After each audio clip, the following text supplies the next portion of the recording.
rates. They're saying, no, go to the district. What is the district going to do with inner grace? Because we deal with the system. While the queues at the Morningside district office are moving swiftly, they're not winding down as more desperate parents continue to arrive.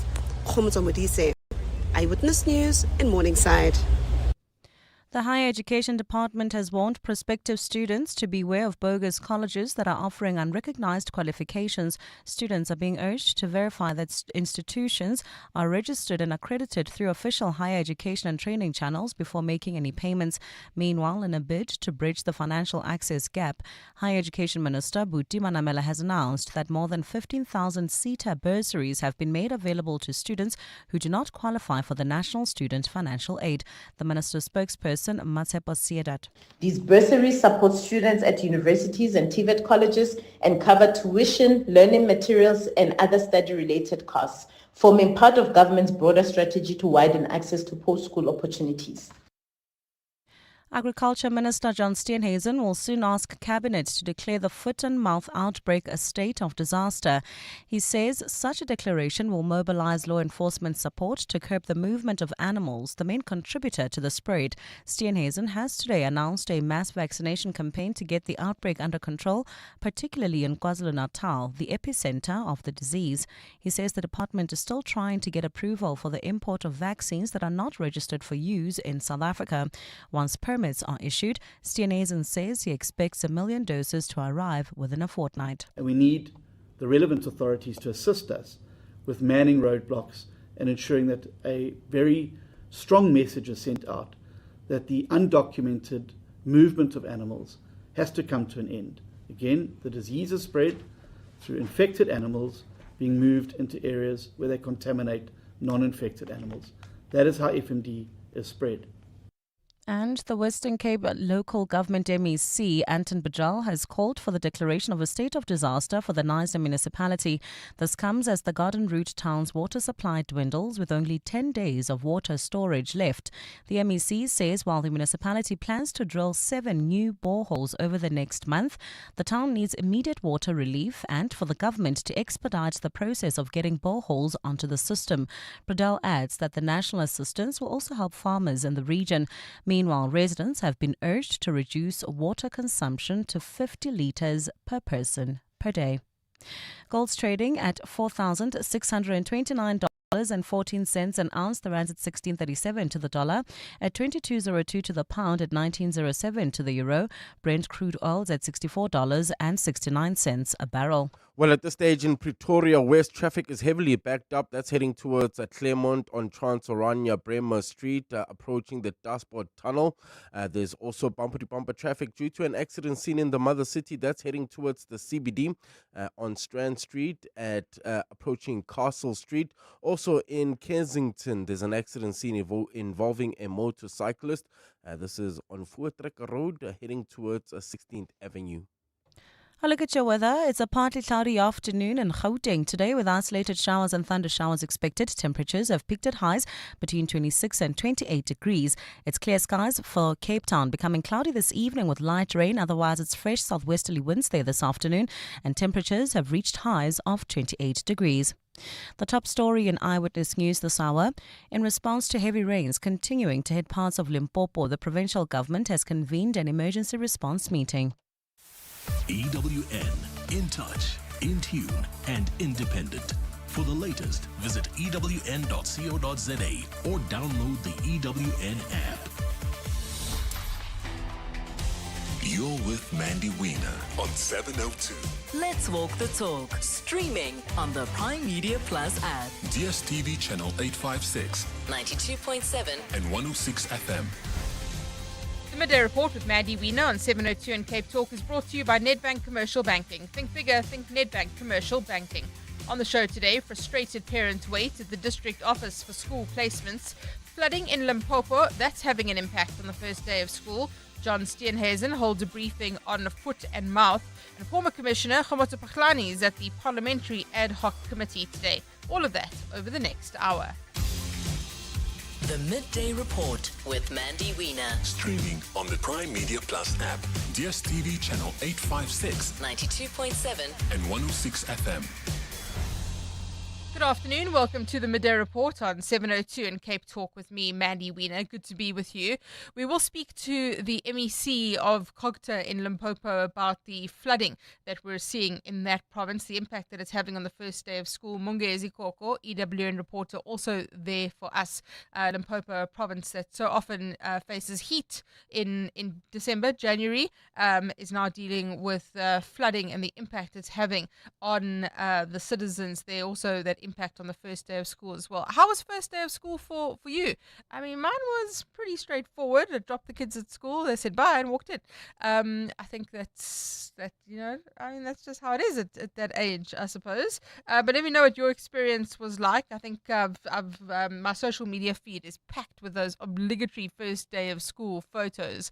So let me know about how your day went, if there was anything remarkable. But of course, many people are still waiting for placements. And I do feel this is like a stuck record. You know, there's some stories in the news cycle, and when you've been doing this for 20 years, every day, every year, you just replace the names and the dates and the same stories. You could basically replicate them. And the first day of school is a lot like that, because we always see these delays in placements every single year. And you would think that we wouldn't be so reactionary, and the education department always telling us that they are doing more and looking at the system. Yet we see the same thing happening every year. And we're seeing hundreds of parents having to deal with that situation. Khomotso Modise, EWN reporter, has spent the morning speaking to those who are still waiting for placements. It's an overburdened system. We know that there are more children than places available. So this is the reality of the situation. What has the impact been like? Well, Khomotso joins us now. Khomotso, good afternoon to you. Thanks for your time. Tell us where you've been and what those backlogs are looking like. Good afternoon, Mandy. So I'm at the Morningside district offices, and the district office serves some schools in the north of Johannesburg, as well as schools around the Midrand area, Tembisa as well. And so there's been hundreds of parents walking in and out of these offices today, really looking for help with placements. Most of the parents that are here are grade 1 and 8, or parents to grade 1 and 8 pupils. However, there are some pupils who, or parents who are looking for placement for for other grades. The general sentiment that's been expressed here, Mandy, from the parents is that they've been failed by the online system. And this is something that the Gauteng Education Department has disputed over and over. They insist that the system works perfectly fine, and there may be some issues here and there, but generally, the GDE says the system works. But there are parents that I spoke to earlier, Mandy, who've spoken about how they applied and they were successful and they were offered places and they thought that they were in. And then they went to the schools on Monday for orientation to acquaint themselves with the schools, and they were told, they are not on the list. Some parents have also spoken about how they tried to use the system and it just didn't work. Here's one of the parents that I spoke to. I just have your name, surname, and why you're here. My name is Itumele. My surname is Moreki. And of course, you're here for your child? Yes, she's going to grade 8. We've been having a hassle finding a school. We tried last year. We are trying again. I went yesterday to Waverley to try and find a school for her. Couldn't find anything yesterday. So it's been a hassle. So hence the reason why I'm here to try and find placement for her yesterday, because at school yesterday they said there's no space for any kids. And which school did you go to yesterday? Waverley High. And when did you start the process of looking for a school? It was around September last year, because they did their preliminarily, whatever the word is, last year. So I tried to apply online. The system was going up and down, and then we decided that we'll try again in December. We tried, nothing happened, and then hence the reason why I'm here today. Yeah. And just what are you being told when you try and apply? Yesterday they told me that I need to come here because there's nothing on the website. And on the website, when you go there, the website just says there's no placement. They can't place any kids on the website. So hence the reason why they sent us here. And also they told us that we must wait 2 weeks for them to give us an answer. So 2 weeks is too long for a child to sit at home and doesn't have a school. That's too long. And what primary school was she at? She was in Remadan Park, around Alexandra side, which is Greenstone side. And just how do you feel about the whole applying process? It doesn't work. To tell you the honest truth, it doesn't work. It doesn't really give us peace of mind knowing that the child is going to get a school. I cannot be here on the 14th when the child is supposed to be at school and finding a school now only for the child when the system was supposed to place the child. And now we are here waiting for schools. And we are even waiting. We do not even know if we are going to get placements or they are going to tell us to wait again for another 2 weeks. So it's really, really, really, really frustrating. Khomotso, it really, you can get the sense of that frustration of the parents there. The department says the system works. These parents evidently are showing us that the system does not work. Where is the flaw? What is the problem here? Well, it seems to me, Mandy, just having heard from Steve Mabona, who's the spokesperson of the department, the parents also, some of them just didn't apply on time. And there are some parents here that I spoke to, Mandy, who did bring their applications late, and they do admit that they were supposed to apply earlier on in the year and they just didn't know. I spoke to a parent who says that the marketing was really poor. She didn't know when to apply, and when she realized she had to apply, it was closed. So to be fair to the department, Mandy, there are those parents that just delayed in submitting their applications. However, there are parents that applied all the way in August already, and so I don't think that it would be fair for us to say that the system is perfect. I think that many parents that are here have experienced it firsthand and they know what they are talking about. There are other issues, though, at play here, Mandy, including the issues around fee-paying and non-fee-paying schools. There are parents who have been placed or whose children have been placed in fee-paying schools, but they just cannot afford to pay those school fees. But the system has allocated them fee-paying schools. And some of them are here because they are desperately trying to be moved to non-fee-paying schools, and all of those are packed and occupied. So there are many dynamics here at play, but I do think that most of the parents would, and they already have. They've been shouting at Steve Mabona here a little earlier, saying your system does not work. Stop telling us that it does because we've experienced it for ourselves. Khomotso, thank you very much. Khomotso Modise, EWN reporter on the ground there with some of those parents that are dealing with the issue. On the WhatsApp line, Fakhri says, the system has failed. I stay directly opposite school, but my son has to travel 15 minutes away. Now, this is an issue that has been raised by the Democratic Alliance, saying that one of the concerns is how far children are being placed away from where they live. Sergio Issa dos Santos is the DA Gauteng Shadow MEC for Education and joins us now. Sergio, good afternoon to you. Thank you very much for your time. You've raised a specific concern around the distance between where people are living and where they're being placed. What is your worry there? Yes, good afternoon to you. So we've been receiving a lot of complaints where parents are complaining that their children have been allocated to schools that are quite some distance away. The worst one that I've received to date is 95 kilometers away from their home. It is absolutely shocking how the system is failing. They cannot deny it. The system is failing. We have to have an understanding how the system is actually working. Although we understand these criteria, the criteria I don't believe is being actually followed. There's many examples of that. But we also need to know what is happening in the back end. Who's actually allocating? Is it the system that's actually allocating the parents? It is impossible that we can have parents or learners allocated to a school that's 95 kilometers away. This is just purely we got children that haven't been placed and we just someone going to put them wherever we have a space. It's absolutely ridiculous. I've got a number of messages from people saying, well, the system just does not work. The department is insisting the system does work.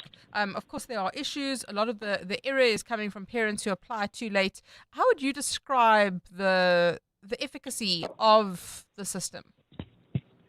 So to me, there definitely is a problem with the system, but also the GDE needs to take accountability for opening the application process so late. It was the province that started the latest across the country, and the late application process started on the 17th of December and ends on the 30th of January. How do you expect to have children start on the first day of the academic year today without, the application process still pending? As of last week, and we're still waiting to hear what is the latest numbers, it was over 11,000 children that had, or applications for the late applications period. And then during the initial application process, there was, according to the last correspondence by the GDE, there was 4,858, which amounted to about 608 over a 2-week period in December that had actually been allocated.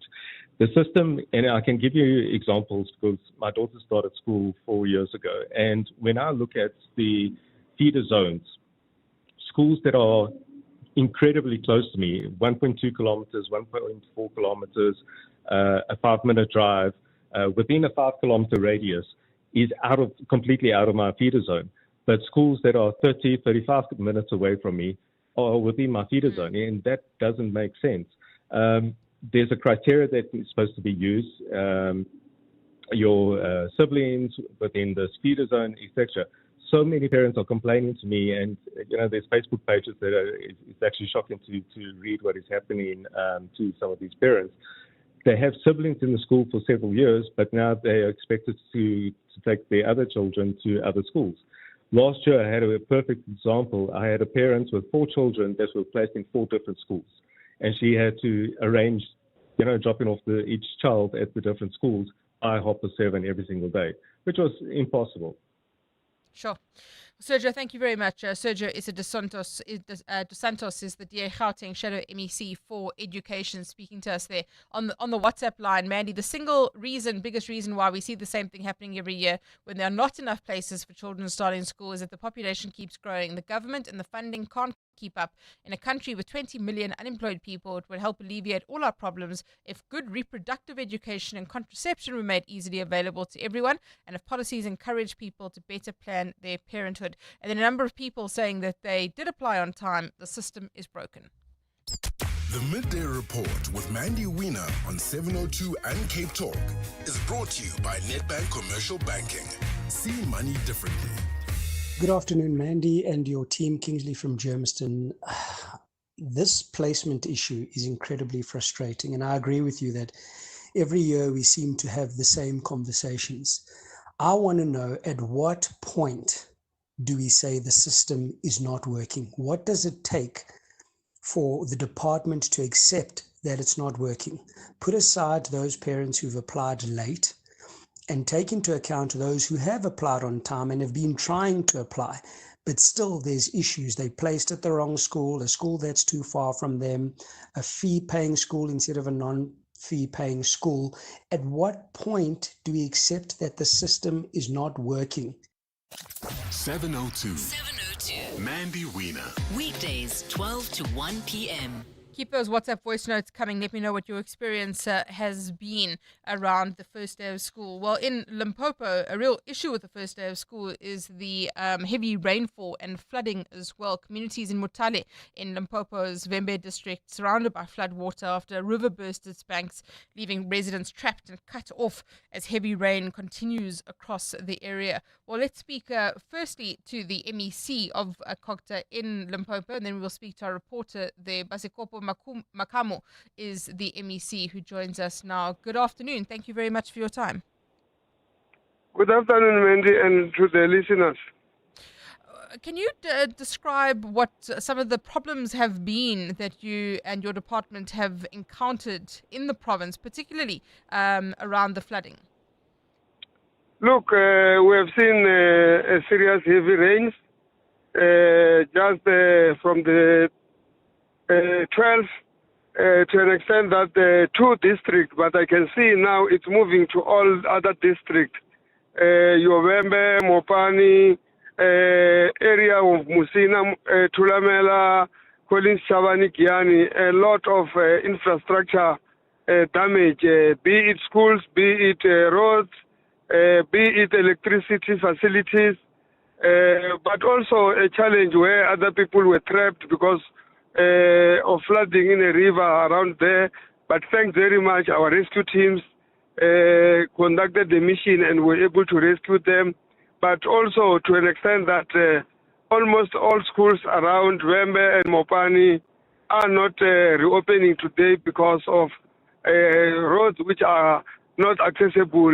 You are not so sure because even the roads are flooding to an extent that you can't want to risk anybody's life. So it's a challenge that we are working on, but our teams for disaster relief are already on the ground trying to assist everywhere together with the SAPS diving teams or diving units. They are already ready to can be able to assist us on any other matter. But the provincial government under the Premier is also going to meet tonight to see what type of relief we can also request from national to assist us. Would you be asking for a provincial state of disaster perhaps, or what options are open to you?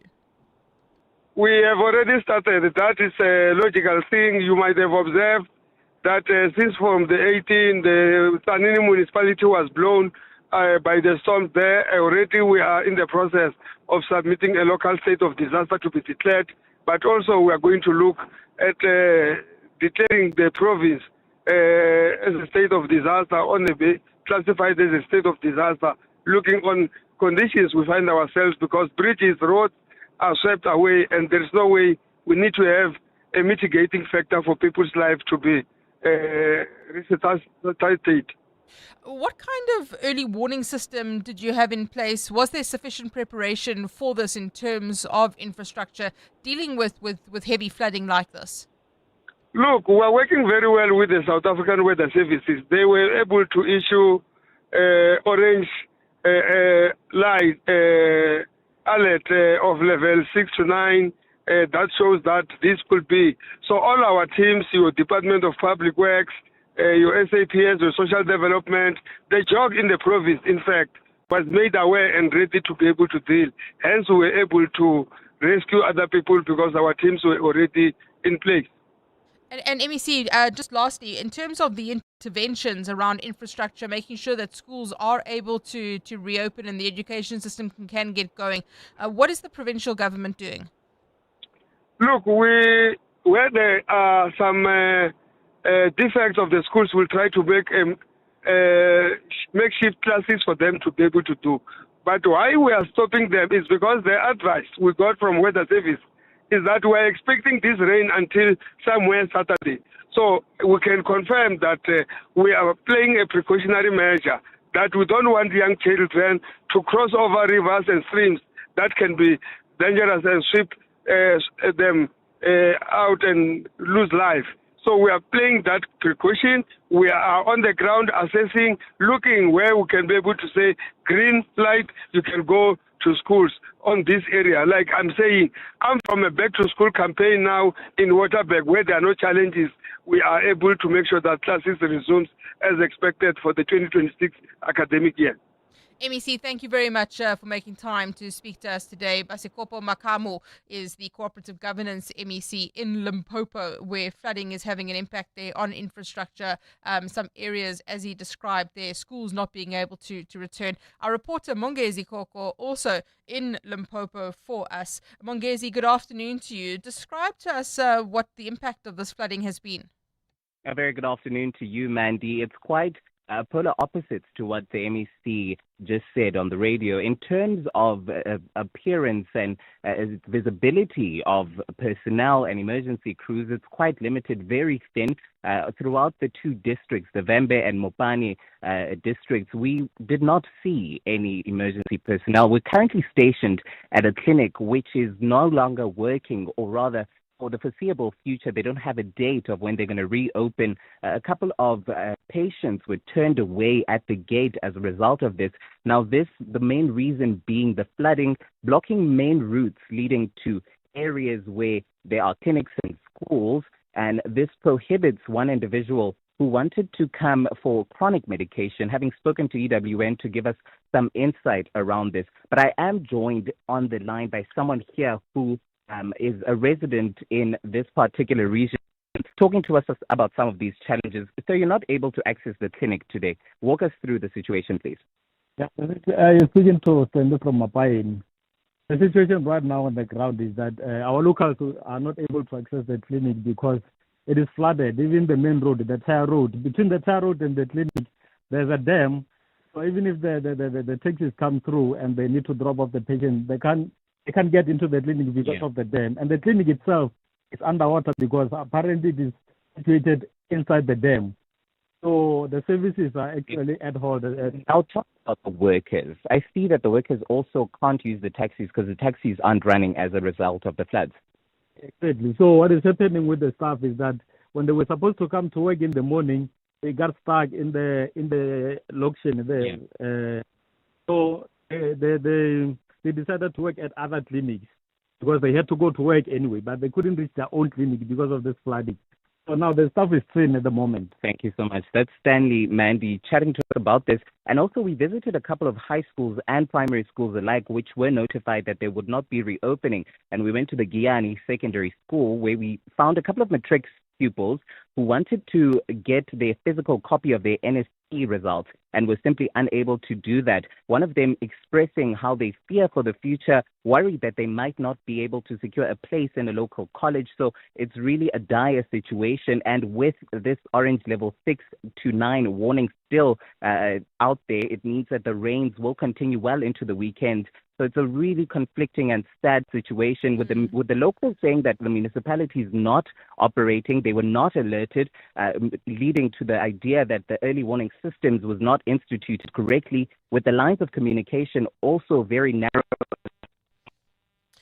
Reach out for help and ambulances, etc. Mongezi, thank you very much. Mongezi Koko, EWN reporter on the ground for us in Limpopo. So, I mean, interesting there. You hear from the MEC, who very much sounds like he's on top of the situation, speaking about the early warning system, the close collaboration with the weather service, also how EMS is responding. It does seem as though things are a bit different, but the extent of that flooding having an impact there on access to medical care, as you heard from that resident Stanley there, and also on schools, a number of schools being closed as well on the first day of school. So we'll continue to monitor that situation. 12:30, time for Eyewitness News headlines.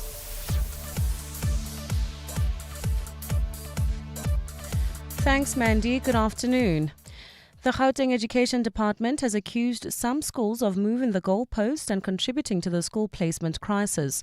Thousands of parents have been making their way to district offices around the province, desperately trying to secure placements for grade 1 and 8 pupils.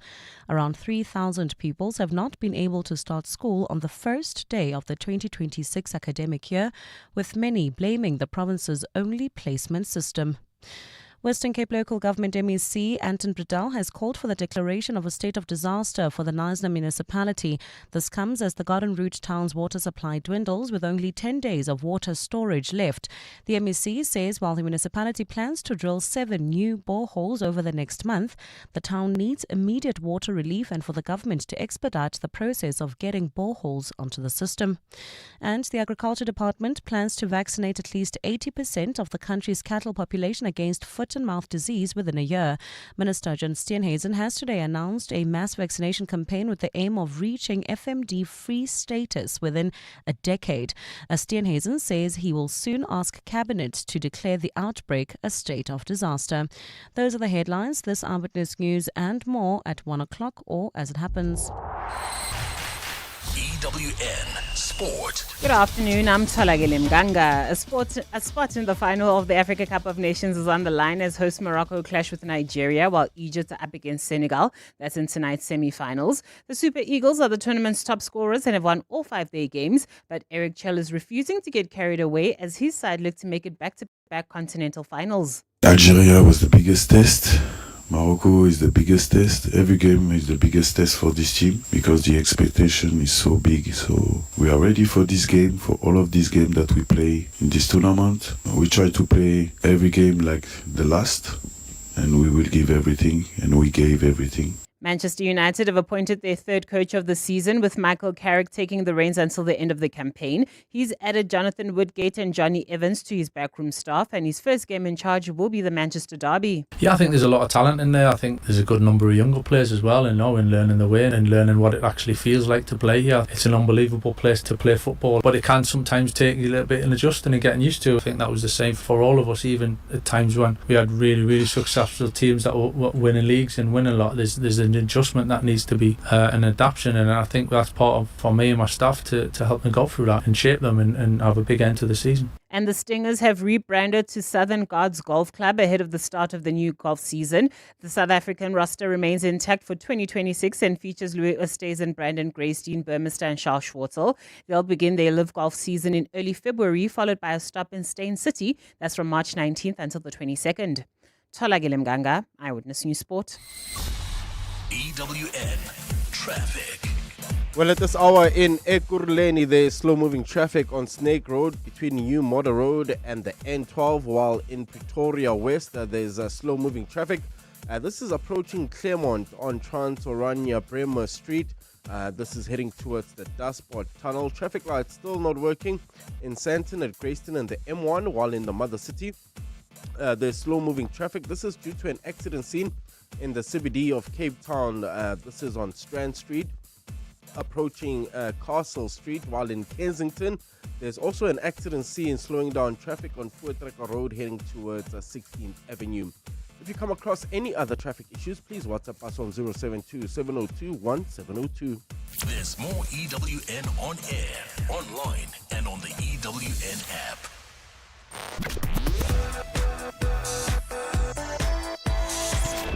Real growth needs more than just banking, and Nedbank Commercial Banking is your growth partner. Their team of industry experts understand your business and its potential, offering insight to help you see opportunity where others see obstacles. Because when you can see what others don't, you can do what others can't. Think bigger. Think Nedbank Commercial Banking. See money differently. Nedbank is a licensed FSP and registered credit provider. T's and C's apply. Progress builds, it moves, and it has a partner. That partner is Anglo-American. Together, we're building progress where it matters most across South Africa, with a 1 billion rand investment into education in our host communities, 1.6 billion rand in deals facilitated through our Impact Finance Network, and 25.9 billion rand invested through our Kumba iron ore business into areas such as infrastructure development, healthcare, community upliftment, and more. Proving that when collaboration is real, progress moves faster. South Africa has a partner. Anglo-American. Mining potential, building beyond. The Dis-Chem Better Rewards program is here, and every time you shop and save, you're also giving back. Each time you swipe, not only are you rewarded, but a percentage of your purchase is donated to the Dis-Chem Foundation to support communities in need. So why wait? Sign up to become a Better Rewards member today and support with every swipe. Dis-Chem Foundation, caring for the community. WhatsApp Mandy on 072 702 1702. Hi, Mandy. You know, many of us, especially in the software and web development industry, we have been advising the Department of Education to segment this application system in 4 categories, so that it's segmented into north, south, west, and east segments, so that it relieves the load as soon as applications are open and parents are going online to apply. You know, every system has a limit, and mostly as soon as every system gets to 80% of capacity, the system is no longer operating 100%. Some of the applications are lost onto the system. Some parents, it will say pending, but on the other end, the application was not received. Some parents will not even receive SMS confirmation or even OTPs because the application did not complete fully to the other end. Thank you very much for that WhatsApp voice note on the WhatsApp line. Albert says, the problem with this application system is that our government doesn't care. The population is growing every day. The immigration system is not in order. I won't read the rest of that because it'll just get me into trouble. But thank you very much for sending that through. And then I was speaking about how there are some news stories that are just repetitive, right? So every year I feel like we're doing the same stories over and over again. You just change the names and the places, and there's some suggestions about what those stories are, like the Arrive Alive campaign that takes place every single year, the first day of school every single year as well. And ANC conferences feel a little bit like that too. That's the news cycle just repeating itself. 702. The Midday Report with Mandy Wiener. Let's walk the talk. I've received a few emails from people in the farming industry telling me about the impact of foot and mouth disease, how severe it's been and how it's really, really making their lives incredibly, incredibly difficult. The Freedom Front Plus has been calling for the foot and mouth disease outbreak to be declared a national disaster. And today, Agriculture Minister John Steenhuisen has been giving an update in a parliament about how to vaccinate the national herd. He's also been speaking about turbifos as well, and a call for that to be banned outright. Lindsay Dentlinger, EWN reporter, is joining us now. Lindsay, good afternoon to you. Thank you for your time. Let's start with foot and mouth. What does the minister have to say about this?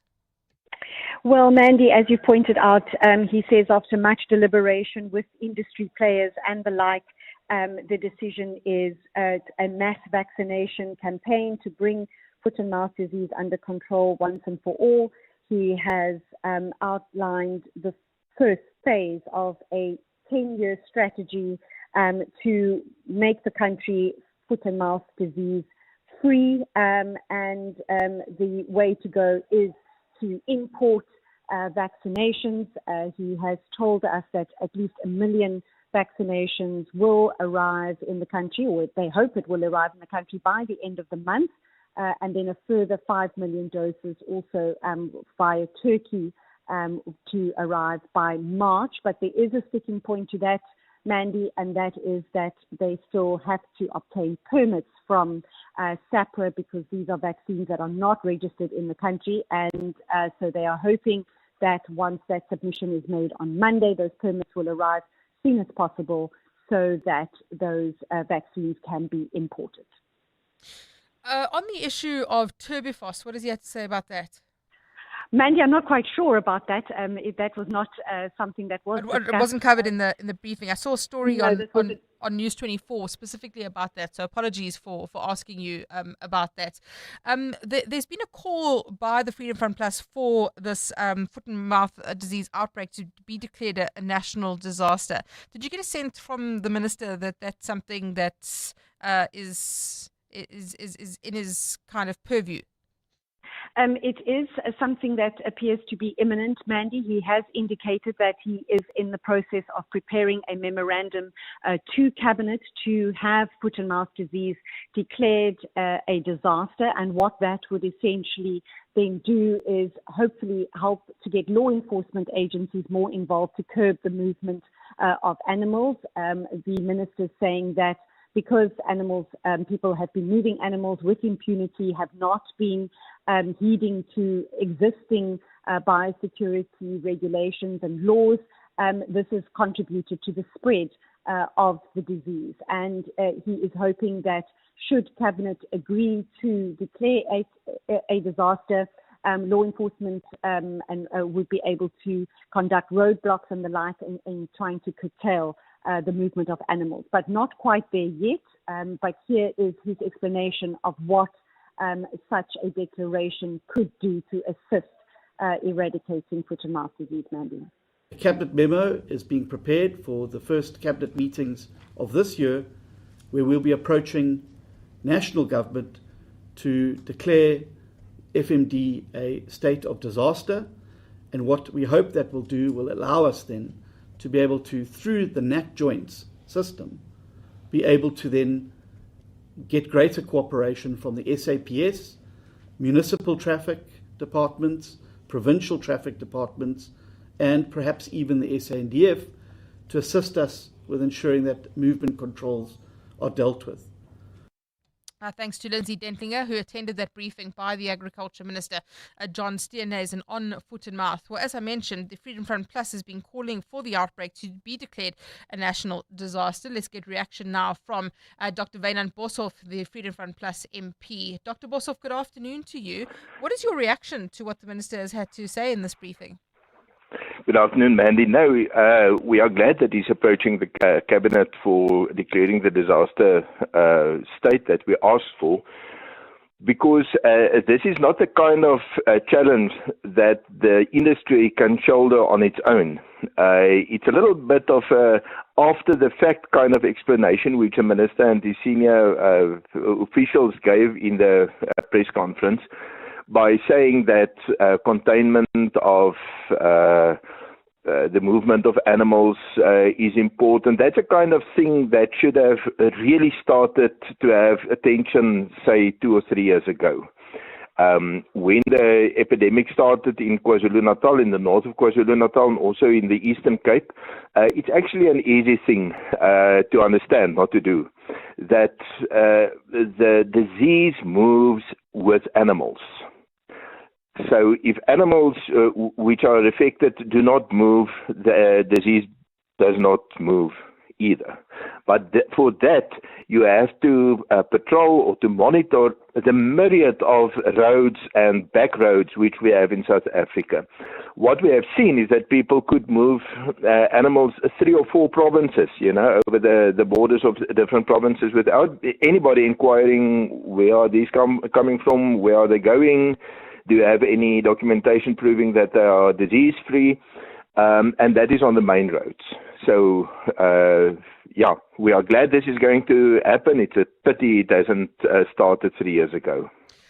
Wynand, in terms of the impact that it's having on farmers, I've heard from some about how dire the situation is. What kind of stories have you been hearing? Yes, the problem is that if you are in a quarantine area, you cannot market anymore. So if it's a larger commercial type of venture, then they have cash flow problems, all the different planning that, it doesn't go according to plan. But if you are a subsistence farmer, it could even lead to famine. It could even lead to the fact that you can't pay school fees, that you can't buy food, because subsistence farmers tend to sell animals as they need the money, not with a consolidated marketing time frame of the year. And when you can't market the animals, they must still be fed. So either you overutilize the grazing land that you have, or you have to buy in feed if you can afford to do so. If you can't, that is when people are forced to do some illegal movements and try to ditch the system. And that is when the disease spreads. Another one of the problems is that the results of tests don't reach the farmer before even months, but let's say several weeks. Now, this disease, from infection to recovery, is about 3 weeks. Very few animals die of foot and mouth disease. It's not a nice disease to have, but very, very few, otherwise healthy animals won't die of foot and mouth disease. So when you hear that it was indeed foot and mouth disease, your animals are all healthy again. And this is a kind of management problems, which makes it really difficult to deal with the whole disease, with the whole epidemic. Dr. Wynand Boshoff, FF Plus MP, thank you very much for speaking to us there. The situation around foot and mouth disease and the spread, the impact, really concerning as well. And it does look as though that state of disaster is imminent. That a national, not a state of disaster, a national disaster could be declared. That gives the authorities more power in terms of limiting the transportation. And you heard there from John Steenhuisen as well what the benefits of that could be. The Outsurance Pointsmen know that every car on the road carries a story. There's a car with a lady who's made a resolution to love herself more and put herself first this year. The Outsurance Pointsmen know it's not just a car in traffic, it's a new chapter on the move. Happy New Year to every story on the road. You're the reason the Outsurance Pointsmen have been doing what they do since 2005, in proud partnership with 702. Outsurance is a licensed insurer and FSP. You've heard the songs, but until you've seen it live, you haven't experienced the magic of cats. Coming to Monte Casino from 17 January until 22 February, it's the memory shared by millions. Book now at Web Tickets, brought to you by Peter Turin and GWB Entertainment. Small businesses are anything but small. They're the backbone of our communities, the dreamers, the doers, the ones who keep Mzansi moving forward. That's why 702 and Capitec Business Banking are putting them in the spotlight. Every Thursday between 6 and 8 p.m., catch Small Business Focus with Capitec, where we showcase the hustle, heart, and the secrets to thriving in today's economy. Your vision matters, and with Capitec, you're never building it alone. Small Business Focus with Capitec, the business bank for everyone. Thursdays between 6 and 8 p.m. on 702. Capitec Bank is an authorized FSP 46669. What's up, Mandy? On 072 702 1702. Afternoon, Mandy. Now the system works, Mandy. It works, the system. I've applied twice for my children. I applied for my grade 1 last year. I've applied for my grade 8 last year. So the system works. It's just that as parents, we want certain schools. So all those schools are flooded. Everyone wants those schools. So when you apply, obvious, some will be taken, some won't be taken because there are not enough classes. So the system does work, man. Let's not blame the system. Yes, maybe it need tweaking there and there, but the system work. Some of us, I think the department need to give us how many people did they apply and how many people were not in the system. Thank you, man. Good day, Mandy.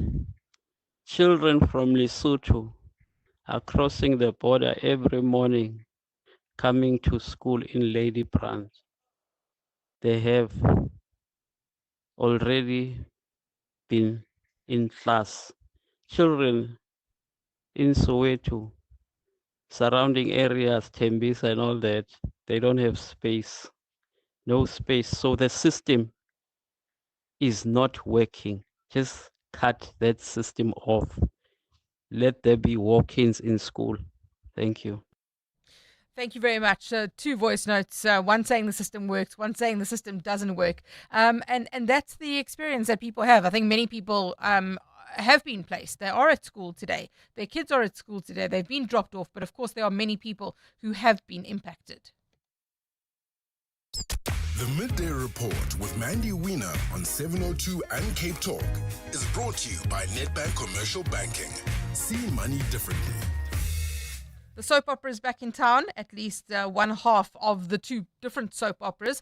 The ad hoc committee investigating corruption allegations made by the KZN Police Commissioner, Nhlanhla Mkhwanazi, resuming today in Parliament. Oral testimony from former Acting Police Commissioner, Lieutenant General Khomotso Pakhlane, is on the stand today. So they're back after we saw Vusimuzi Kat Matlala giving evidence last year, November.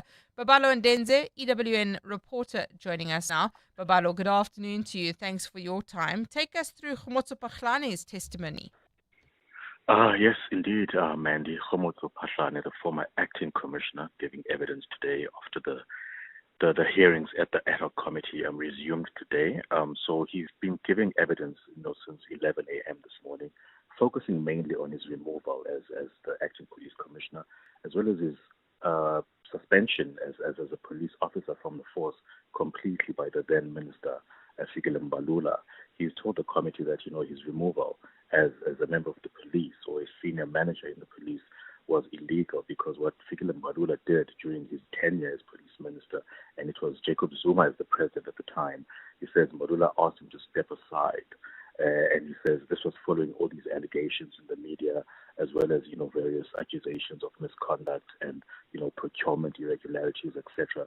He says Mbalula asked him to step aside, using this phrase, saying that it's quite specific because step aside should not apply to a police manager or police person who's being asked to recuse themselves. And he says this was the illegal order from Malula. It's the president who was supposed to remove him or relieve him of his duties and not the minister. So he's really focused most of his discussion with the evidence leader, Norman Arnser, around this issue. He's also raised issues around discussing his suspension in detail or the technicalities of it, saying the merits can't be discussed here because if you remember, he's still fighting his suspension or his removal at the Labour Appeals Court. And he says he can't get into his arbitration documents with the committee.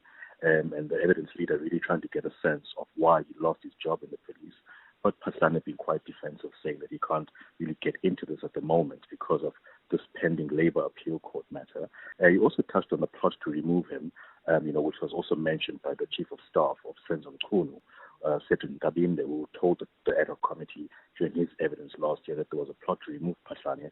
And he even mentioned, AfriForum was part of this plot. He even mentioned a journalist,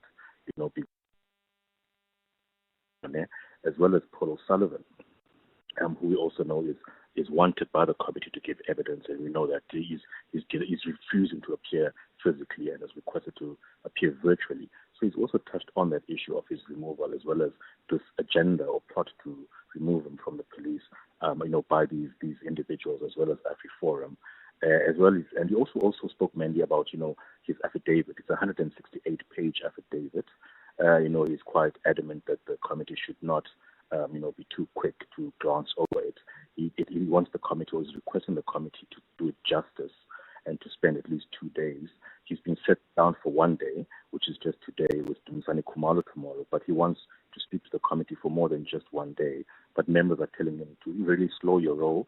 We only just started, so you can't request for an extension so early. But just take a listen to what he told the committee during that opening session, man. We were not to run through the affidavit for the sake of running through the affidavit, but do justice to the issues that have been raised. I'm not here solely to respond to what Mr. Nkabinde had disclosed. Of course, what he said is the truth, but also there are a number of issues that General Mkhwanazi himself have spoken to that I will want to talk to, that are covered in my affidavit. And maybe, Chair, I'm raising this because just like General Mkhwanazi, we had thought we would be provided an opportunity by the former Chief Justice Zondo. We provided our affidavits because there were issues. That is Lieutenant General Khomotso Paghlane, the former acting police commissioner at the ad hoc committee. Thanks to Babalo for that report. Well, let's listen in live now to what's happening there. And this feed is courtesy of Newsroom Africa. That he's giving me, he's reading from that arbitration award, even the Labour Court award. They gave it to me here in the morning. It's fine. The arbitration award is under appeal. It's under appeal, but I don't have an issue in dealing with for example, what led to that. But I've got a problem if I must now write an exam on an arbitration award, which I don't even agree with. You listen to what Honorable Nombalo says. The statements that are contained in your affidavit, you are ready to respond to them? Yes. Okay. Honorable Skosan. Thank you, Chair.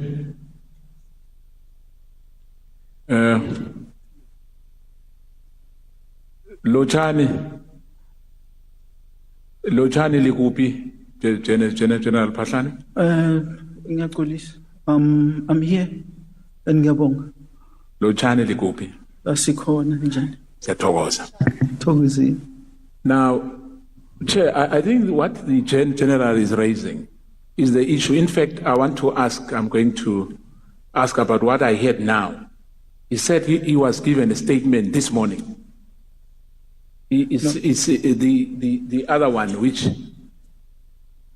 it was for the first time you see that statement.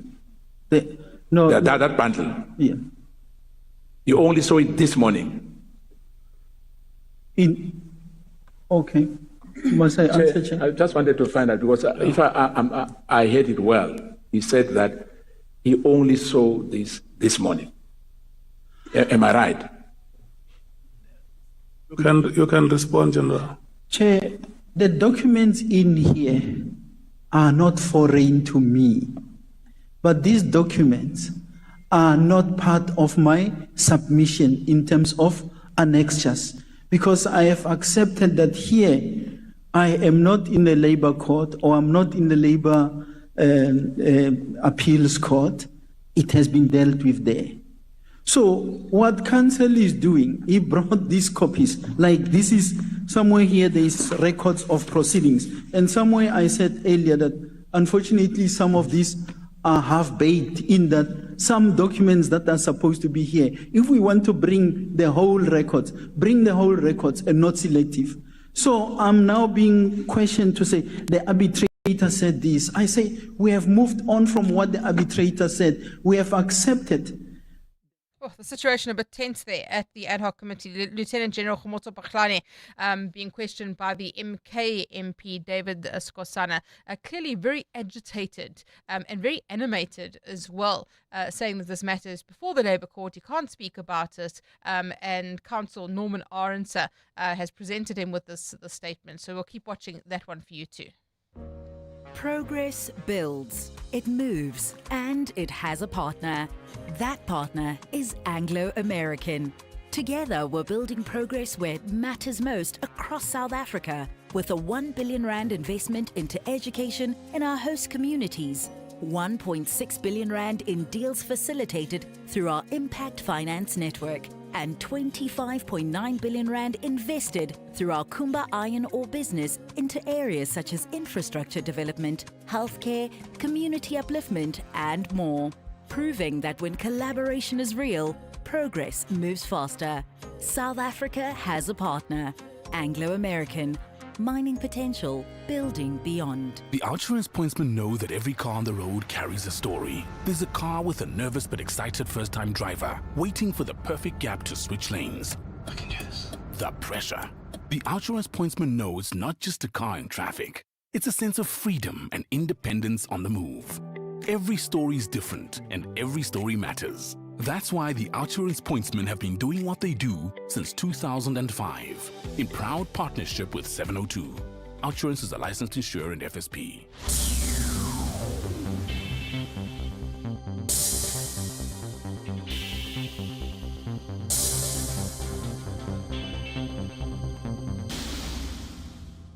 .702, the Midday Report, Monday to Friday, 12 to 1 p.m. Thank you very much for joining us. The Midday Report with Mandy Wiener on 702 and Cape Talk was brought to you by Nedbank Commercial Banking. Think bigger, think Nedbank Commercial Banking. It's 1 o'clock. This is EWN. Calls for state of disaster and dwindling water supply in Knysna, and Parliament's ad hoc committee probing police corruption resumes.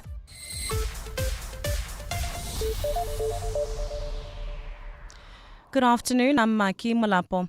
We begin in the Western Cape, where local government and environmental affairs MEC Anton Bredell has called for the declaration of a state of disaster for the Knysna municipality. This comes as the Garden Route town's water supply dwindles, with